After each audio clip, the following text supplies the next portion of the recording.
Chris Metzen is back at the helm of World of Warcraft, and he's making WoW 2.0. Now, what even is WoW 2.0? It's effectively a fresh beginning for World of Warcraft after decades upon decades of bloat. World of Warcraft is, as far as MMOs go, the best MMO in the world. Whether you play classic or retail or whatever other things you have, it's one of the most well-lauded MMOs in existence. But people have been asking about WoW 2 for a very long time, and the realistic answer is, it's never going to be a thing. But WoW 2.0 is. So let's go back a bit before I dive into WoW 2.0. Chris Metzen is making the very first expansion and storyline he's done since Warlords of Draenor. And we saw that in Warlords of Draenor, they effectively cut everything he wrote. All the way from Kargath Bladefist, who wasn't meant to die in Highmoor, dying as one of the bosses there, all the way to the Shattrath raid being removed. So many elements of World of Draenor were effectively scrapped and cut so they could work on Legion with leftover notes from Chris Metzen, because he had a whole storyline and arc which is eventually meant to lead to Legion, as what I'm remembering is correct. But we didn't get that in WoD. They effectively abandoned it and then just put all that effort into Legion, and Legion is incredibly well respected and loved. It's a lot of people's favorite expansion.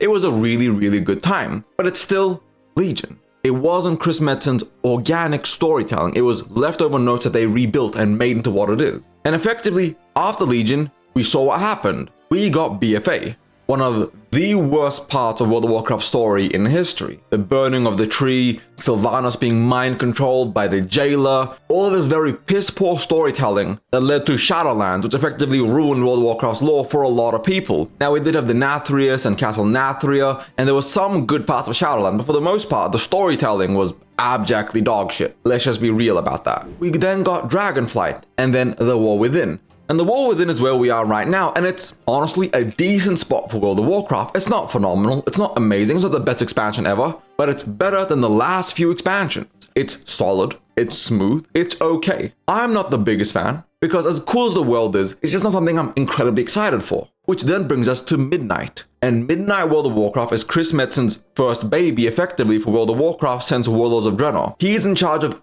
every element of the storytelling. And he wasn't for The War Within. The War Within was effectively hodgepodge together, as Chris Metzen tried to take this rather, how WoW storytelling used to be. One expansion takes part, like so many different storylines happen, it's not cohesive or coherent, things get left behind or ignored or forgotten. We just defeated Deathwing to Mr. Pandaria. Garrosh, Warlords of Draenor. Warlords, the Legion's invading. The Legion's done, Sylvanas burned the World Tree. They effectively kept cramming so much shit into one expansion that it wasn't the greatest storytelling. So they made the World Soul Saga, where they were meant to tell the story of World of Warcraft over 3 expansions. One cohesive, well-written experience. And then we get into The War Within, and we go to Khazalgar. We see all these storylines, these beats, Faerun, the Arathi, this evil light empire of humanity that's going to be coming in the future. I'm assuming in The Last Titan, or maybe in Midnight WoW, but all these story beats effectively kind of got paused there, then we went to the Undermine. And now we're going to Koresh with the Void and the Mencius. Like I said, as big as Stormwind. Actually, he's bigger than Stormwind.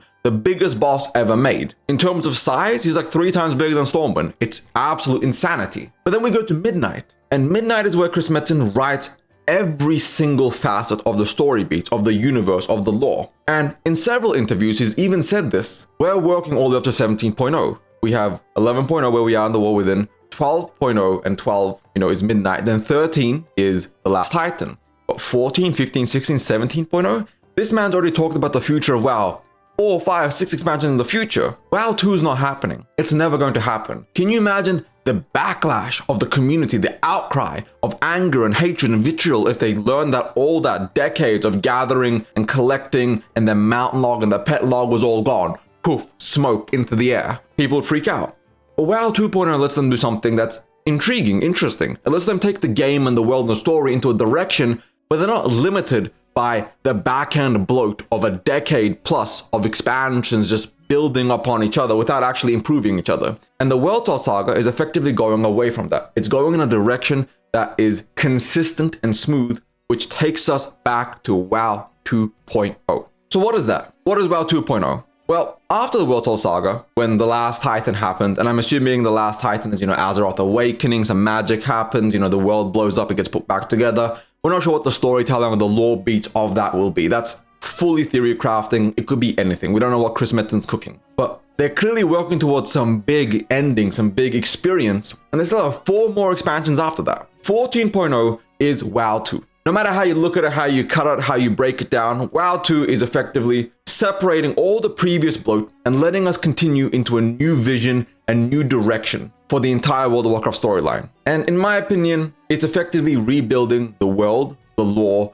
new villains, new heroes, and character arcs, the world. Expect another cataclysm-like rework of everything, a WoW 2.0. Are we going to get a brand new Eastern Kingdom and Kalimdor? But the future isn't in the past. It's in the future. That's why they're going in that direction. If they were just going to keep adding more and more continents and islands and story beats, if you look at the map and retail, it's convoluted. Here's the Eastern Kingdom, here's Kalimdor, here's Northrend, here's Mr. Pandaria, there's Khazalgar, here's Zuldazar. They just keep adding more and more things to the world map. Shit looks terrible at this point, realistically. If you were born in World of Warcraft's lore in the universe, from the day you were born, you've effectively lived through 10 apocalypses. You lived through Burning Crusade, through the rise of the Lich King and his anger, the wrath of the Lich King, Cataclysm and Deathwing. You then went to Mr. Pandaria where Garrosh started a whole war, and then Worlds of Draenor where Garrosh invaded Azeroth. And then from Warlords of Draenor we went straight into Legion where the Burning Legion invaded. Then from Burning Legion we went to BFA where Sylvanas burnt the World Tree controlled by 2-bit nipple Thanos. Then from that we went to Shadowlands. And Shadowlands we come back to Dragonflight and it's chill. Now the War Within also chill, not glow spanning,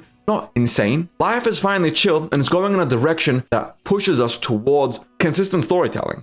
Now let's take a step back to Midnight WoW. Midnight World of Warcraft is, for the most part, Chris Metzen's first written expansion, as I said earlier. And we're going back to the Burning Crusade effectively. We're going to Quel'Thalas, the Ghostlands, Silvermoon City, places that effectively languished for the past 20 years. And we're going back there and they're redoing the whole zone and everything. Silvermoon's getting a full redo. We're getting player housing and all these things coming with it.